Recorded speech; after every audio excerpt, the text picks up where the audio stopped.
مغرب اور عشاء کا وقت آپ نوٹ کر لیں, مغرب قضا کب ہو رہی ہے اور عشاء کا وقت داخل کب ہو رہا ہے, سمجھتے ہو؟ اس میں بھی مغرب کا جو ٹائم ہے نا, علمی بات ہے, تھوڑی خشک بات ہے, لیکن علماء کے سمجھنے کی بات ہے. مغرب میں بھی دو ٹائم ہیں, ایک ہے شفق احمر جب سرخ روشنی غائب ہو جائے, اور ایک ہے جب سفید روشنی غائب ہو جائے. پہلے سرخ روشنی غائب ہوتی ہے, پھر سفید روشنی غائب ہوتی ہے. امام ابو حنیفہ کے نزدیک جب سفید روشنی غائب ہوگی تو عشاء کا ٹائم شروع ہوگا. امام شافعی کے نزدیک جب سرخ روشنی غائب ہوگی تو عشاء کا ٹائم شروع ہوگا. تو امام ابو حنیفہ کے جو دونوں شاگرد ہیں, امام ابو یوسف, امام محمد, انہوں نے اس مسئلے میں امام ابو حنیفہ سے اختلاف کیا ہے, اور ان کی وہی رائے ہے جو امام شافعی کی رائے ہے, یعنی جب سرخ روشنی غائب ہو جائے تو عشاء کا ٹائم شروع ہو جاتا ہے.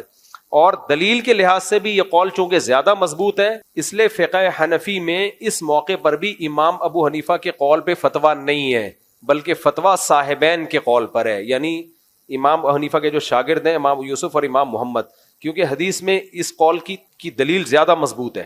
یہ جو کہا جاتا ہے نا اندھی تقلید کرتے ہیں امام حنیفہ کی, ایسا نہیں ہے. فقہ حنفی میں بہت سے اقوال ہیں جن میں امام حنیفہ کے قول پہ فتویٰ نہیں دیا گیا, ان کے شاگردوں کے قول پہ فتویٰ دیا گیا ہے.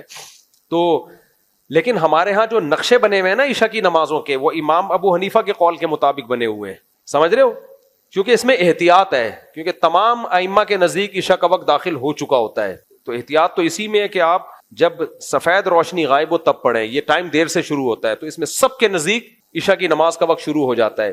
لیکن جو سرخ روشنی جب غائب ہوتی ہے تو امام حنیفہ کے نزدیک نہیں ہوتا, اور بھی کچھ اسلاف ہیں جن کے نزدیک نہیں ہوتا, جمہور کے نزدیک ہو جاتا ہے. تو اس لیے اس ٹائم پہ بھی وقت داخل ہو جاتا ہے, جو احناف میں بھی جس قول پہ فتویٰ ہے اس کے مطابق وقت داخل ہو جاتا ہے.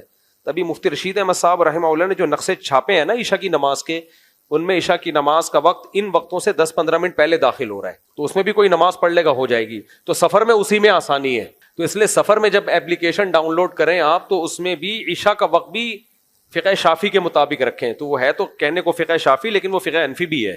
لیکن ایپلیکیشن والے کو تو اتنی باریکیاں نہیں پتہ ہوتی نا, جو ایپلیکیشن بنانے والے ہیں دنیا میں جو سافٹ ویئر ہیں ان کو تھوڑی پتہ ہوتا ہے. وہ کہتے ہیں شافعی قول ہے, یہ حناف کا قول ہے. وہ حناف کا ہوتا نہیں ہے, وہ صرف امام حنیفہ کا اکیلے کا قول ہوتا ہے, حناف کا نہیں ہوتا وہ.